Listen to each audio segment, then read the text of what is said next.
Hey, it's me, Jessica Weber, and I'm doing another talky, opinionated video since you guys let my other videos flop, but you guys seem to like these videos, so I'm gonna make these type of videos.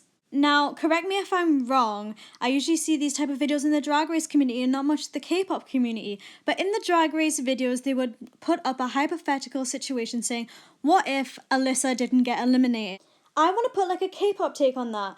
So I was going to do like situations like what if B.A.P didn't go on their hiatus and stuff like that. I'm not going to do members leaving just because I think it's so obvious that they would just continue making music with the band and do what they're doing with the band. I don't really think I'm going to waste my time talking about members leaving because it would just be obvious what the answer would be if that makes sense. So like I said before, my first what if scenario is what if B.A.P didn't go on hiatus? I honestly think if B.A.P didn't go on that really long hiatus, I think they could have been on the same level as EXO and BTS. Before their hiatus, there was actually such a big fan war between EXO fans and B.A.P fans at the time. You know, they were put on the same level and they had very equal amounts of success. However, they then went on hiatus, and that's where their downfall happened. They left TS Entertainment because they were getting underpaid, which is like really great of them to stand up, you know, for what they believe in. They need the money, they're working for the money, they should get the money, innit? And I think that's one of the reasons they lost fans. You know, fans were sick of waiting, and when the wait was finally over, they just went back to TS Entertainment, and people were like, well, what? And back when they were on hiatus, K-pop wasn't as big as it is now, and I think if their timing was just a little better, I genuinely think they could be as successful as BTS and EXO. My reasoning for this is that they have amazing talent, their rap line is perfect, you know, their vocalists, perfect. I'm not trying to be like too biased, but I genuinely think you guys would like enjoy listening to them if you haven't already. My next what if is, what if SNSD didn't debut? Now, if you guys know me or if you've seen my unpopular K-pop opinion videos, you'll probably think I'm like a fake Somi or something because I don't like some of the members. But girl, I've been buying their albums for like 10 years and I've been supporting them even though I don't like some of them, so you can't even at me, okay? Regardless of my opinions on the members, they are still one of the most legendary girl groups to ever be in K-pop, and I'm going to talk about what would happen if they just never debuted. I don't think Cute Concepts would have been as popular as they are today if Girls' Generation didn't debut. Pre-2010, I genuinely think Girls' Generation made Cute Concepts mainstream.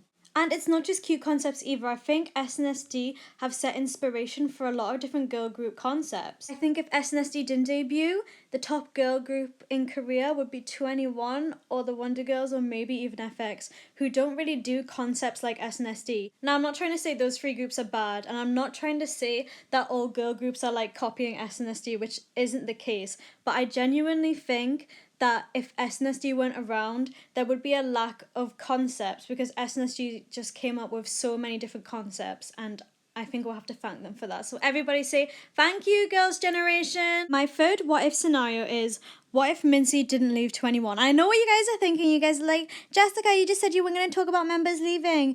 And yeah, I did, but I think Minzy is a very different case because I don't think 21 would still be together if Minzy didn't leave. I think they would have done one more comeback, which would have been Boom Baya. Obviously, you guys know that was given to Blackpink, but it was originally for 21. I think after that comeback, they would have released that they were disbanding, and I think they would have disbanded for a few reasons, regardless of Minzy not leaving. Firstly, I think they would disband because CL would leave and go to the States. She said before they disbanded that she wanted to have like an American debut and she wanted to work in the States, and I think 21 would hold her back because she would have to stay in Korea. Secondly, now correct me if I'm wrong, I think Dara doesn't really have that much interest of being an idol anymore. She's more into like, you know, MCing on shows or being an actress, and she's kind of just doing her own thing, and I don't really think that 21 was really her calling anymore. Because of these reasons, I think that 21 just wouldn't last. While CL wants to perform in America, Dara doesn't really seem like she wants to be an idol anymore, and Bomb and Minzy would just be left there.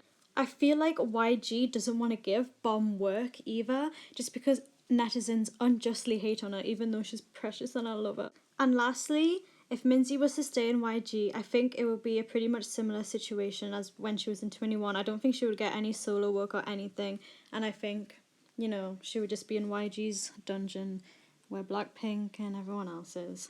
My next what if is what if Hyuna stayed in the Wonder Girls? And while reading my ideas back, I just realised this is me talking about someone leaving again. and I don't even care anymore. This is my own video and I'm going to break my own rules. So not many people know that Hyuna was in the Wonder Girls for like 2 seconds, and I honestly think it was a good idea of her to leave. I'm not really sure the circumstances of why she left, but I do think it's so much better that she debuted in a later stage, because I just don't think she was really at that point where she was ready to perform. Yeah, she was good at dancing, but her rapping, girl, yikes. So from what I've been watching of all of like these really old Wonder Girls videos, Hyuna seemed like the very unpopular member. She wasn't like as loved as she is in 4 Minute. So I don't think she would have as many fans as she did in 4 Minute. And I also don't think she would have the same type of solos that she would have when she was under Cube. I think if she was to still be in Wonder Girls before they disbanded, I think she would share a lot of like her rap with Yubin. And I can't imagine Hyuna like rapping Yubin's raps. It just feels strange to me. Speaking of her rapping would be so different. If you like listen to her rap in Irony versus how she would rap in Crazy, it's so different. Her voice is a lot deeper when she was in the Wonder Girls, and now she's got more of like a nasally kind of voice. So we would hear a completely different side of her, which I'm not sure if I would enjoy or not enjoy, because I didn't like her rap in Irony at all. I also wonder if 4 Minute would have debuted, or if they did debut, would they be as popular as they were without Hyuna? You know, to me, while I was listening to 4 Minute, it would always be Hyuna and her backup dancers in every single music video. Like, yeah, the girls are talented, but like, it was always the Hyuna show. So I always wonder, like, would 4 Minute be as popular? Would 4 Minute debut if Hyuna wasn't there? It's a good thing to wonder, you know? My last K-pop what if is, what if Somi debuted with Twice? If I'm being quite honest, I would love to see Somi and Twice, even though it wouldn't happen, just because it would elevate their vocal ability just a bit. I'm not saying that Twice are like bad vocalists, but they haven't got, you know, Taeyeon vocals. Just from vocal ability, I think she would share a lot of lines with Jihyo, or take some of Jihyo's lines, just because Jihyo is obviously the strongest vocalist in Twice. So I feel like they would share a lot of lines, because I think they're pretty similar in terms of vocal ability. I think Jihyo is a bit more experienced because she's older, but I still think Somi has a very strong voice. However, if Somi did debut with Twice, she wouldn't be in IOI, and I feel like IOI would have a big hole without Somi, because Somi added so much to IOI, and we wouldn't be able to see her in Produce 101, and there would just be something missing with her. So I do think it's better that she debuted in IOI rather than Twice, just because I don't think she was quite ready to debut in Twice. So that's it for this video. I want to know what you guys think. Do you guys think that the same things will happen that I said, or do you guys think something else will happen? Let me know in the comments. Or I'd love to see you guys making up like a what if scenario, and all you guys would be like, oh, I think this would happen. I think that'd be really fun. I like getting you guys involved, so I'll always love looking through the comments. You know, if you guys want me to do a video of reading out your what if scenarios, just let me know and I will. Subscribe, like, follow me on Instagram, and I'll see you guys later. Bye!